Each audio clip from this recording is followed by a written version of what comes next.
अस्सलाम वालेकुम friends, welcome back to my channel Laiba health tips. Friends, आज मैं आपको एक आसान और बेहतरीन बवासीर का इलाज बताऊंगी जो कि बहुत से लोगों का आजमाया हुआ है।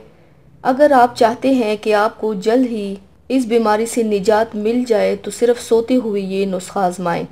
इंशाल्लाह आपको जल्द ही शिफा मिल जाएगी। तो चलिए शुरू करते हैं, पर इसके पहले प्लीज़ मेरे चैनल को सब्सक्राइब कर लीजिए और बेल आइकन को दबाइए एवरी लेटेस्ट ब्यूटी अपडेट को सबसे पहले पाने के लिए। और बवासीर का इलाज ये है, जब भी आप सोने लगे तो एक गिलास दूध लेकर उसके साथ जैतून के 2 दाने खा लें। इस अमल से इंशाल्लाह निजात मिल जाएगी। अगर आप रात को इस्तेमाल नहीं कर सकते हैं तो नहार मुंह खा सकते हैं। तो व्यूवर्स, थैंक्स फॉर वॉचिंग। मेरी वीडियो को लाइक और शेयर ज़रूर कीजिएगा। मिलते हैं एक और नई वीडियो में, तब तक के लिए अल्लाह हाफिज़।